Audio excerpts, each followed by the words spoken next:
Hi everyone, welcome back to my channel, or welcome to my channel if you're new here. I am Anna, a macrame artist and teacher, and on this channel I share a ton of tutorials, but I also try to give you loads of tips and tricks when it comes to macrame and also when it comes to macrame as a business. And today's video is from that last category. Over the last year or so, I've had a couple of you ask me a question that I think a lot of us have when we're selling something, and that is, how should you price your macrame art? In this video, I'll try to answer that question for you.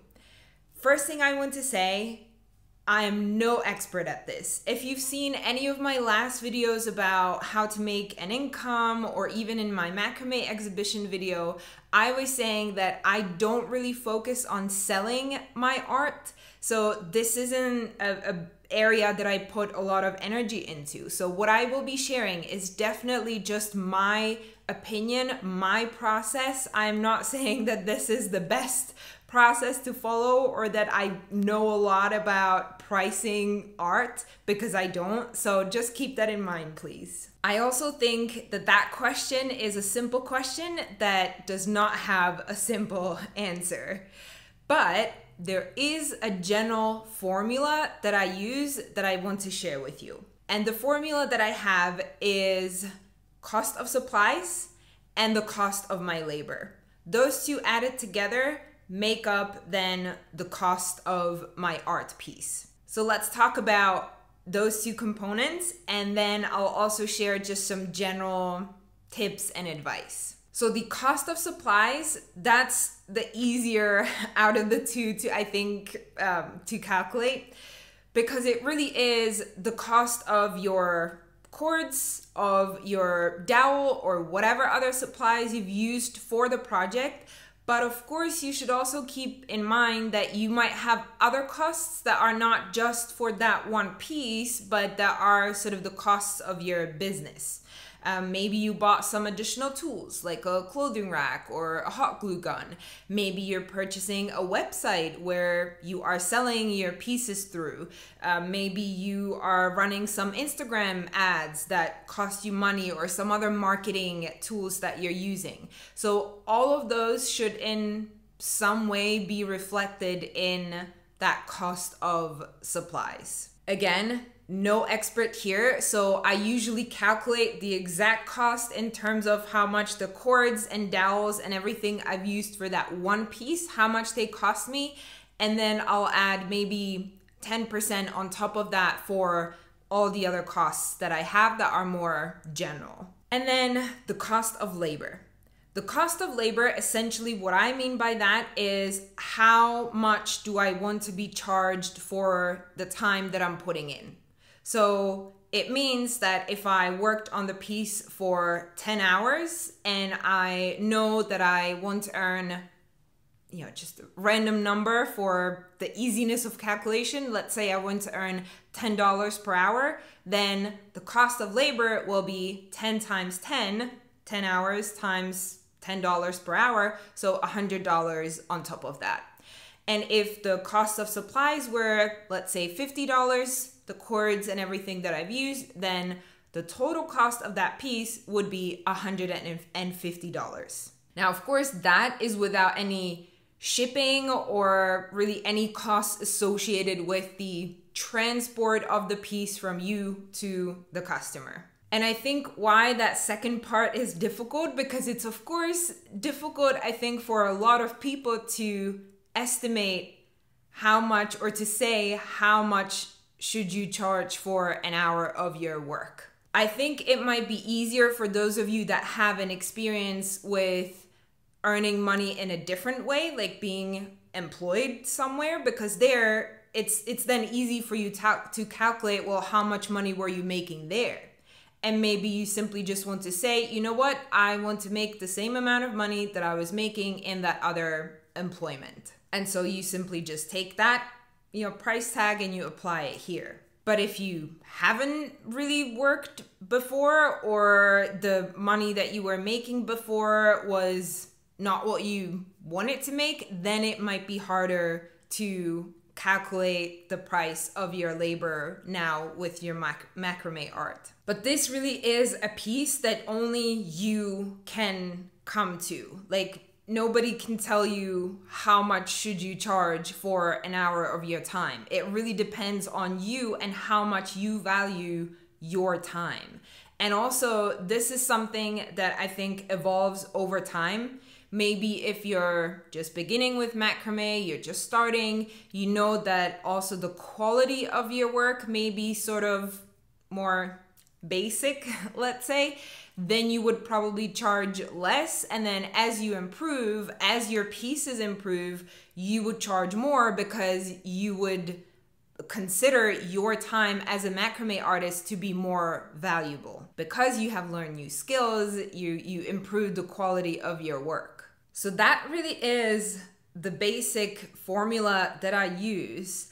But then there are other things that I take into consideration, other things that I have done before even setting those prices. So the number one thing is look at the market, look at the competition, look at for how much people are charging for their art. Other macrame artists, how much are they charging for their art? Now, this I think is super helpful to see, to give you an idea. Now, the problem with that is that they might be doing something very different. Like if you can only find artists that are making keychains, but you want to make large wall hangings, then obviously those two aren't really comparable.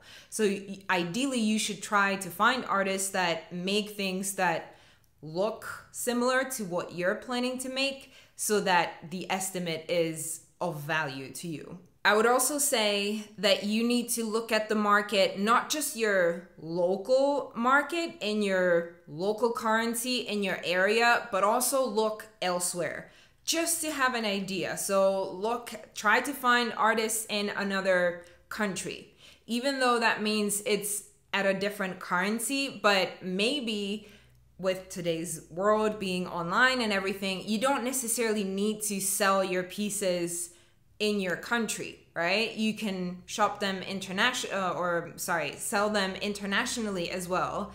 So it's, I think, useful to also look at other countries and how much are other macrame artists charging there. This kind of takes us into the second general piece of advice that I was going to give you, and that is really think about who your customers are and try to think of that in terms of how much would they spend on something that you're making. Are your customers teenagers?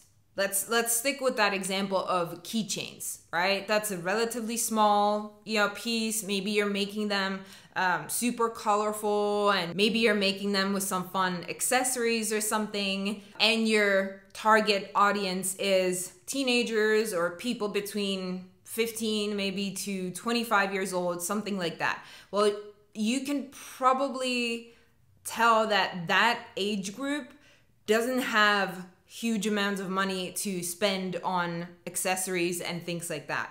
So you will probably adjust your price accordingly. If you're making giant custom wall hangings, then your target audience is probably somewhere else. It's probably people that are older, people that are interested in interior design maybe, and people who also like to spend money on interior design items on a custom macrame wall hanging.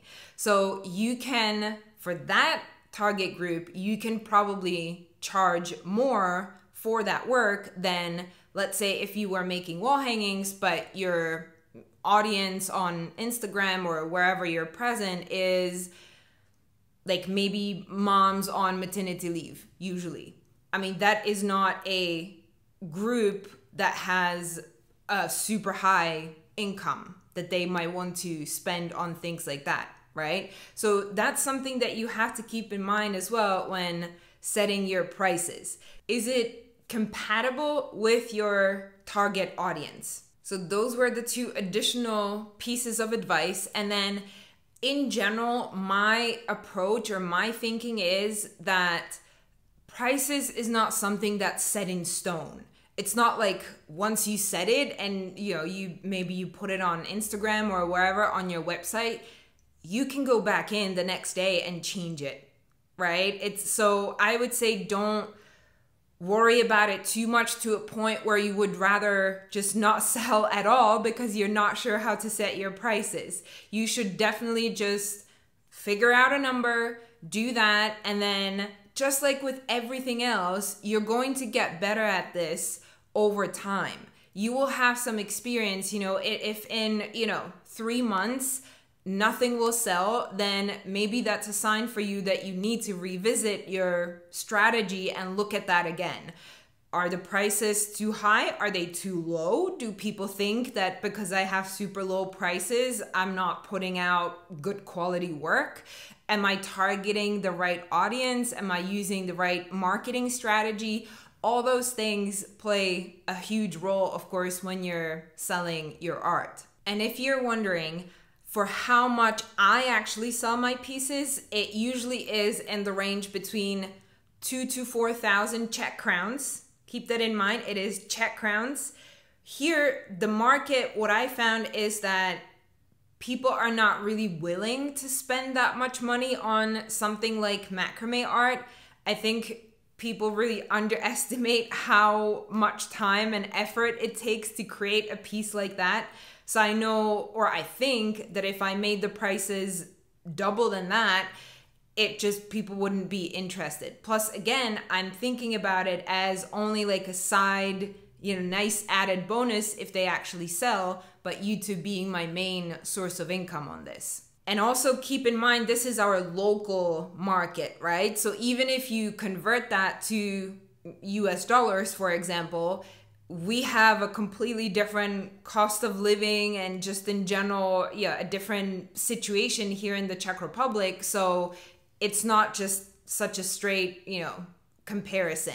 Like if I was selling in the US, it wouldn't be just a straight conversion from Czech crowns to US dollars, and that's what I would sell it for over there. And those were all the tips and kind of thoughts that I have on the topic of how I am pricing my macrame art. I hope all this information was helpful and useful to you, and that you will be able now to set a price for your projects. And again, keep in mind, just start somewhere. Start somewhere and adjust later. That's the most important thing. And with that, we've gotten to the end of the video. If you have enjoyed it, I would love if you would give a like to the video. Comment down below if you have struggled with this before, if you have a different method of calculating how to price your art. I would be really curious to know. And if you really enjoy these tips, I would love it if you would check out my Patreon. Link is down below. That's where you can support me with all this work that I do. And there is also some cool benefits for you waiting there. And that is it for me. I'm wishing you a great rest of your day and see you next time. Bye.